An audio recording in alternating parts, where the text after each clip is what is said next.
السلام عليكم ورحمة الله وبركاته.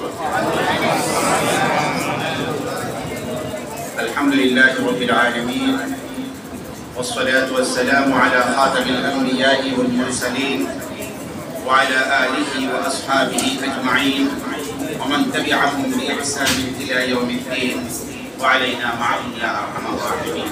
أما بعد، قال الله سبحانه وتعالى: إن هذا القرآن يهدي للتي هي أقوم ويبشر المؤمنين الذين يعملون الصالحات أن لهم أجرا كبيرا وأن الذين لا يؤمنون بالآخرة أعتدنا لهم عذابا أليما.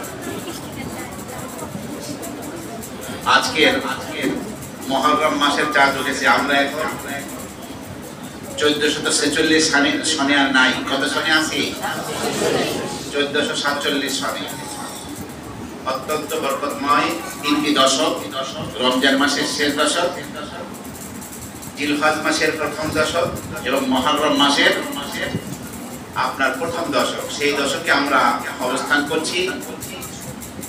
এই মুহররম মাসের রোজা সম্পর্কে বিশ্বনবী বলেছেন সাল্লাল্লাহু আলাইহি ওয়াসাল্লাম, আফদালুস সিয়ামি বা'দা রমাদান শাহরুল্লাহিল মুহররম। রমজান মাসের পরে সর্বশ্রেষ্ঠ রোজা হলো আল্লাহর মাস মুহররম মাসের রোজা। মুহররম মাসকে শাহরুল্লাহ বলা হয়েছে, আল্লাহর মাস। আমরা গুরুত্বের সাথে এই মাসে বেশি বেশি নফল ইবাদত করার চেষ্টা করি, বিশেষ করে ইয়ামে আশুরা, আশুরার দিন এবং আশুরার দিনের আগে একদিন অথবা তাসুমু ক্বাবলাহু ইয়াওমান আও বা'দাহু ইয়াওম, আশুরার আগের দিন অথবা পরের দিন। আল্লাহ সুবহানাহু ওয়া তাআলা ইবাদত বন্দেগীর এই পর্বগুলোর সমস্ত বরকত হাসিল করার তৌফিক এবং যোগ্যতা আমাদেরকে আল্লাহ পাক দান করুন। সকলে বলুন আমিন। আমার প্রিয় ভাইয়েরা, হযরত বসে আছেন, হযরত বয়ান করবেন। আমি অত্যন্ত মুখতাসার দুই একটি কথা বলা। প্রথম কথাটি হলো যে আমরা এখানে যারা বসে আছে, তালিবে ইলমরাও বসে আছে, এখানে অভিভাবক বৃন্দ বসে আছেন, মুসাল্লি বৃন্দ বসে আছে। সকলের জন্যই কথা, আমার নিজের জন্য কথা। সেটা হলো আমাদের জীবনের সর্বশ্রেষ্ঠ অবলম্বন হলো এই কোরআনে কারীম। এই কোরআনের প্রত্যেকটি অক্ষর সংরক্ষিত। আল্লাহ পাক নিজেই দায়িত্ব নিয়েছেন। আল্লাহ বলছেন, ইন্না নাহনু নাযালনা যিকরা ওয়া ইন্না লাহু লাহাফিযুন। নিশ্চয়ই এই মহা উপদেশ গ্রন্থ কোরআনকে আমি নাযিল করেছি, ওয়া ইন্না লাহু লাহাফিযুন, এবং আমি এর সংরক্ষণকারী। তো কোরআনের সংরক্ষণ হবে কাদের মাধ্যমে? কোরআন ওয়ালাদের মাধ্যমে। আল্লাহ পাক কোরআনকে যেভাবে হেফাজত করবেন, এই আয়াতের মধ্যে ইঙ্গিত আছে কোরআন ওয়ালাদেরকেও আল্লাহ পাক হেফাজত করবেন। এই জন্য কোরআন ওয়ালাদেরকে যারা মারবে তারা কিন্তু মরবে। ইমাম আহমদ ইবনে হাম্বল রাহমাতুল্লাহি আলাইহি বলেন, লুহুমুল উলামা'i মাসমুমা, আলেমদের গোশত বিষাক্ত। মান শাম্মাহা মারিদ, যে তার ঘ্রাণ শুকিয়ে সে অসুস্থ হয়ে যায়। ওমান আকালাহা মার, আর যে খায় সে মরে যায়। এই জন্য কোনো আলেমের বদনাম বলা, ইবাদ করে বেড়ানো, এটা নিজের ধ্বংস ডেকে আনে। আল্লাহ পাক এই কর্মকাণ্ড থেকে আমাদেরকে হেফাজত করুন। কোরআনকে ইহতিরাম করতে হবে, সম্মান করতে হবে, কোরআন ওয়ালাকে সম্মান করতে হবে। সম্মান যখন করব তখন আমার মধ্যে কোরআন আসবে, আমার বাচ্চার মধ্যে কোরআন আসবে। কোরআনের শিক্ষক যিনি আমার বাচ্চার এত গুরুত্বপূর্ণ অভিভাবক, কোনো ক্রমে আমার কোনো আচরণ, কোনো কথা এর দ্বারা যেন কোনো রকম তার দিলে চোট না আসে, কষ্ট না আসে। যেভাবে ছাত্র তার দিলের মধ্যে চিন্তা রাখতে হবে, ওস্তাদের প্রতি পূর্ণ ইহতিরাম এবং সম্মান বোধ থাকতে হবে, যেন ওস্তাদ দিলের মধ্যে কষ্ট না পায়, বেয়াদবি না পায়। আল্লামা থানভী আলাইহির রহমান কে মোহাম্মদকে জিজ্ঞাসা করা হয়েছিল, হযরত আপনি তো মাত্র দাওরা পর্যন্ত পড়াশোনা করেছেন, কিন্তু এত লেখালেখি, এত কিছু আপনার থেকে কি করে আসে, থেকে পান? তিনি বলেন, আমি আমার কোনো আচরণ দিয়ে আমার কোনো ওস্তাদের দিলকে আমি মলিন করে নাই কখনো। এটা কিন্তু অনেক বড় বিষয়। আজকে যে সমস্ত প্রাইভেট মাদ্রাসা, যেখানে পয়সা পাতি দিয়ে পড়ানো হয়, ছাত্রদের মধ্যে, গার্ডিয়ানদের মধ্যে একটা মানসিকতা এইভাবে চলে আসে যে আমি টাকা দিচ্ছি আর পড়াচ্ছি, কেমন যেন আমি কর্মচারী রেখেছি আমার কোরআনের শিক্ষক। এই মানসিকতা পরিহার করতে হবে। এরকম মানসিকতা আপনার গ্রহণ করেছিল আপনার গোলাম মোহাম্মদ কাদিয়ানী, আল্লাহ পাক তাকে এই সমস্ত গোমরাদের ইমাম বানিয়ে জাহান্নামী বানিয়ে দুনিয়া থেকে আল্লাহ পাক নিয়েছেন। এই গোলাম মোহাম্মদ কাদিয়ানী সে এক জায়গায় লিখছে, আমার বাবা আমাকে পড়ানোর জন্য একজন চাকর রেখে দিয়েছিল, ওস্তাদকে সে চাকর বলেছে। নাউযুবিল্লাহ। আমার প্রিয় ভাইরা, আমাদের ইহতিরাম কোরআনকে এইভাবে বেশি করতে হবে এইজন্য যে আমার শ্রেষ্ঠ অবলম্বন এই কোরআন, যে কোরআন দ্বারা আমার দুনিয়া তৈরি হবে, যে কোরআন দ্বারা আমার খবর তৈরি হবে, যে কোরআন দিয়ে আমার আখিরাত সৃষ্টি হবে এবং নবীদের কাছাকাছি জান্নাত আমি যদি কোরআনের উপর আমল করতে পারি লাভ করব। এই সব কিছু কোরআনের বরকতে হবে। অতএব যে উস্তাদ আমাকে কোরআন শিখালেন তিনি হচ্ছেন আমার সর্বশ্রেষ্ঠ উস্তাদ। আমি যদি সেই উস্তাদের দোয়া নিতে পারি এবং তার কাছ থেকে আমি ফায়দা হাসিল করতে পারি তাহলে আমার দোনো জাহান কামিয়াব হয়ে যাবে। এই চেষ্টাটা সকলের মধ্যে থাকবে। আমি ছোট্ট একটি ঘটনা বলেই হযরতকে মাইক দিয়ে দিচ্ছি, হযরত আলোচনা করবেন। হযরত আবু বকর সিদ্দিক রাদিয়াল্লাহু আনহুর মূল নাম কি ছিল? তালবে ইলমটা কে বলতে পারবে বলো? আবু বকর তো তার মূল নাম না, কে বলতে পারবে? হযরত আবু বকর সিদ্দিকের মূল নাম ছিল আব্দুল্লাহ ইবনে ওসমান। কি নাম ছিল? আব্দুল্লাহ ইবনে ওসমান। তো আল্লাহ নবী সাল্লাল্লাহু আলাইহি ওয়াসাল্লামের সাথে তার 70টা দিক থেকে মিল ছিল। পাকিস্তানের একজন আলেম দ্বীন লিখেছেন তার কিতাবে 70টা পয়েন্টে আল্লাহ নবী সাল্লাল্লাহু আলাইহি ওয়াসাল্লামের সাথে তার জীবনের মিল ছিল। রাসূলের অবিকল ছায়াছবি ছিলেন তখন তিনি।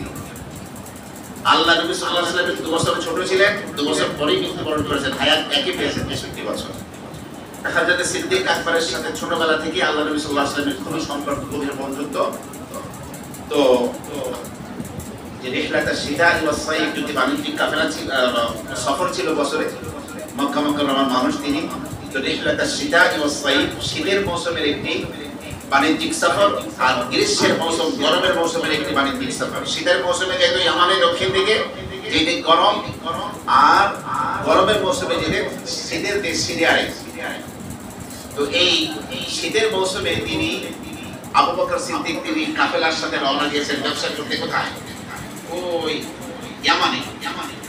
সিদ্দিক আকবরের একটু কোন এলাকায় গেলে ওই এলাকায় ধর্মীয় বড় ব্যক্তিত্ব কি আছে তাদের সাথে দেখা করার একটা ইচ্ছা ছিল। তখনও যেহেতু আমাদের নবী সাল্লাল্লাহু আলাইহি ওয়াসাল্লাম নবুয়ত পাননি, এইজন্য তিনি এই এলাকায় ধর্মীয় বড় ব্যক্তি কি আছে গির্জার মধ্যে এক বয়োবৃদ্ধ পাদ্রী তার কাছে তিনি গেলেন ইয়ামানে। তো দীর্ঘক্ষণ ধরে সেই পাদ্রী তার দিকে তাকিয়ে থাকে। মাসবুকা, এই তোমার নাম কি? ছেলে 38 বছর বয়স আবু বকরের। তিনি বললেন আব্দুল্লাহ ইবনে ওসমান। তিনি বললেন আযুন্নুকা কুরাশিয়ান, তোমাকে কুরাইশ বংশের মনে হচ্ছে? তিনি বললেন নাম, যে আমি তাইফ বংশের, কুরাইশ বংশের শাখা বংশের আমি মানুষ, আমরা কুরাইশ বংশের মানুষ। তিনি বললেন আযুন্নুকা হারামিয়ান, যে তোমাকে বাইতুল্লাহর হারাম এরিয়ার মানুষ মনে হচ্ছে? তখন তিনি বললেন যে বাইতি বিজানবিল হারামিল মাক্কি, হ্যাঁ একেবারে মক্কা মুকাররমার বাইতুল্লাহ শরীফের পাশেই আমার বাড়ি। তো সেই বৃদ্ধ পাদ্রী বললেন যে আব্দুল্লাহ ইবনে ওসমান, তোমার জামাটা একটু লম্বা, জামাটা একটু উঠাও। তিনি বললেন, মাফ করলেন, আমি পুরুষ হওয়া সত্ত্বেও অন্য কোনো পুরুষের সামনে আমার নিজের শরীর খুলে দেখাই না। তিনি বললেন আমি বৃদ্ধ মানুষ, একটা চিহ্ন দেখার জন্য, ওটা আছে কিনা নিশ্চিত হওয়ার জন্য শুধু বলেছেন, এটা দেখার পরে তুমি জামা টেনে নিন। তখন আবু বকর একটু ওটা উঠিয়েছেন, ঠিক নাভির উপরে একটা তারকা খচিত রং, একটা চিহ্ন, সেটা দেখেই চিৎকার করে পাদ্রী বললেন আব্দুল্লাহ তোমার তো কপাল লেগে গেছে, তুমি আখিরে জামানার পয়গম্বরের সর্বশ্রেষ্ঠ উম্মত হবে, তুমি সর্বশ্রেষ্ঠ সাহাবী হবে, তোমার তো কপাল লেগে গেছে। তো তোমার কি সফর শেষ? তিনি বললেন না, কেবল এসেছি, আবার শেষ করে আবার আপনার সাথে দেখা করবো। হ্যাঁ অবশ্যই দেখা করবে। মোহাম্মদ নবী তোমার কোনো বন্ধু আছে? বলছে হ্যাঁ আমার বন্ধু মোহাম্মদ ইবনে আব্দুল্লাহ। বলছে তিনি কি নবুয়ত পেয়েছেন? আবু বকর বললেন না। বলছে যাওয়ার আগে আমার মন বলছে আকাশের তারকা যেন আমাকে দেখে বলছে যে তিনি নবুয়ত পেয়েছেন। তুমি যাওয়ার পূর্বে তার শানে কিছু প্রশংসার কবিতা রচনা করবো, কবিতাগুলো নিয়ে যাবে। আবু বকর সিদ্দিক প্রচন্ড মেধাবী ছিলেন, প্রচন্ড ধীশক্তি সম্পন্ন ছিলেন। মানুষের শুধু বংশধারা না, উটের বংশধারাও তার মুখস্থ ছিল, এত মেধাবী। আমাদের আয়েশা সিদ্দিকা রাদিয়াল্লাহু আনহা সেই মেধাই পেয়েছিলেন। যাই হোক, বাণিজ্য শেষ করে বাড়িতে যাওয়ার পথে আবার তিনি এই পাদ্রীর কাছে গেলেন, পাদ্রী কবিতাগুলো বললেন, সিদ্দিক একবার শুনেই মুখস্থ করে ফেললেন।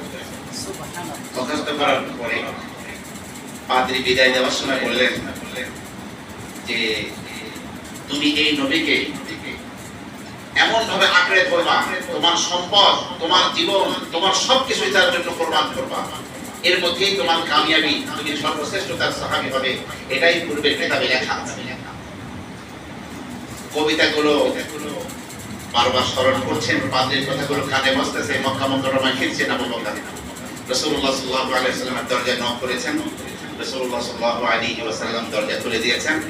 দরজা খুলে দেওয়ার পরে মুসলিম হিসেবে রাসূল বলেছেন, আবু বকর, আমি তো এখন শুধু মুহাম্মদ নই, আমার নামের শেষে রাসূলুল্লাহ সংযুক্ত হয়েছে, এখন আমি মুহাম্মদুর রাসূলুল্লাহ, আমি আল্লাহর নবী এবং রাসূল হয়ে গিয়েছি।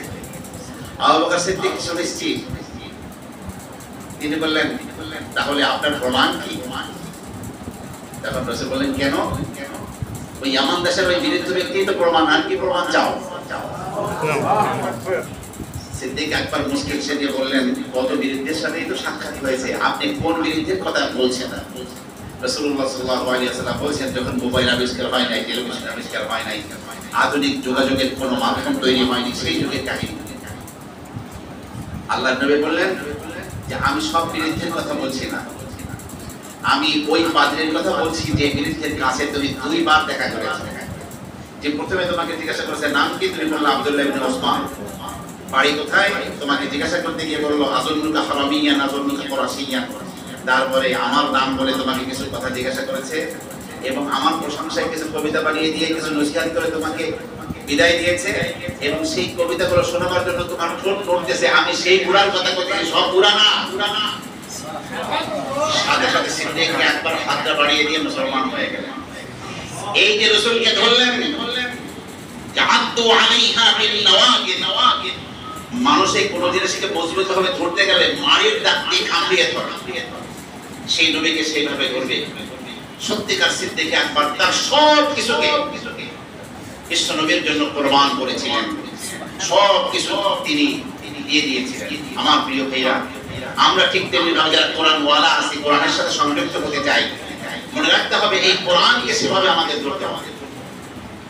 মান আরাদা দুনিয়া ফাআলাইহি বিল কোরআন, যে দুনিয়া চায় তার জন্য কোরআন দরকার। ওয়া মান আরাদা আল আখিরাতা ফাআলাইহি বিল কোরআন, যে আখিরাত চায় তার কোরআন দরকার।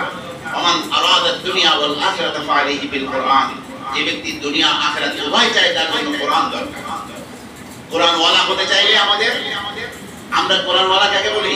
দুনিয়ায় রিকশাওয়ালা কাকে বলে বলুন তো? যার কাছে রিকশা আছে তাকে বলে কি? রিকশাওয়ালা। যার কাছে বাড়ি আছে তাকে বলে বাড়িওয়ালা। যার কাছে গাড়ি আছে তাকে বলে গাড়িওয়ালা। ঠিক তেমনি ভাবে কোরআন ওয়ালা কাকে বলবে? যার কাছে গেলে কোরআন পাওয়া যায়, যার চাল চলন উঠা বসা, আচার ব্যবহার, আদর্শ, কথা, সমস্ত কিছু একেবারে কোরআন কারীমের মধ্যে আল্লাহ পাক যা বলেছেন তার জীবন্ত চিত্র থাকবে। যে ব্যক্তি জিন্দেগিতে তিনি হচ্ছেন কোরআন ওয়ালা, সেই কোরআন ওয়ালার জন্য এই দুনিয়া আখিরাতের সমস্ত নিয়ামত সংরক্ষিত। আল্লাহ সুবহানাহু ওয়া তাআলা আমাদের সন্তানদেরকে, আমাদের বাচ্চাদেরকে, এই মাদ্রাসার তালিবে ইলমকে, গোটা পৃথিবীর কোরআনের ছাত্রছাত্রীকে কোরআন ওয়ালা হওয়ার তৌফিক দান করুন। যারা কোরআন আমরা আমাদের বাচ্চাকে শেখাচ্ছি, আমাদেরকে কোরআন ওয়ালা হয়ে আল্লাহ পাকের প্রিয় বান্দা হয়ে কবরে যাওয়ার তৌফিক দান করুন। পাশাপাশি আরেকটি দোয়া করছি, যারা কোরআনের সবক আজকে প্রথম নিল, এদের বাবা এবং মাদের দায়িত্ব হলো যে শেষ রাতে সেজদায় পড়ে কান্নাকাটি করে করে এই বাচ্চারা যাতে হাফেজ হতে পারে, কোরআন আল্লাহ সহজ করেন, এই জন্য কি করতে হবে? চেষ্টা করতে হবে। কোরআনের উস্তাদের কাছেও গিয়ে বারবার বিভিন্ন জিনিস হাদিয়া দিবেন, দোয়া নিবেন তাদের কাছ থেকে। বাচ্চাকে বলে দিবেন, খবরদার তোমার কোরআনের উস্তাদ যেন কষ্ট না পায়, এটা খেয়াল রাখবেন। এবং হাফেজ হয়ে যাওয়ার পরে ভালো করে শোনানো দিতে হবে। কাঁচা শোনানো নিয়ে যদি কোনো বাচ্চা ফিরে যায়, কোনো মাদ্রাসা থেকে কিতাবখানায় ভর্তি হয়ে যায়, ওই কোরআন আর মজবুত হবে না। তার হেফজের পরবার ভালো করে শোনানো দিতে হবে। এরপরে কোরআন তো শুধু মুখস্থ করলো, কোরআনের ইলম অর্জন করার জন্য তাকে কিতাবখানায় পড়ে আলেমে দিন হতে হবে। আপনার বাচ্চাকে যদি আপনি আপনার সমস্ত উপার্জন দিয়ে ঢাকা শহরে বাড়ি করা বড় কথা না, কোরআনওয়ালা আপনি বানাতে পারেন, তাহলে আপনারা আমার জিন্দেগি কামিয়াব। আল্লাহ পাক আমাদেরকে এবং আমাদের বাচ্চাদেরকে কোরআনওয়ালা হিসেবে কবুল করুন। আল্লাহ পাকের প্রিয় বান্দা হয়ে দোয়া দেওয়ার তৌফিক এবং যোগ্যতা দান করুন। আমিন। ওয়া আখিরু দাওয়ানা আলহামদুলিল্লাহি রাব্বিল আলামিন। আসসালামু আলাইকুম ওয়া রাহমাতুল্লাহি ওয়া বারাকাতুহু।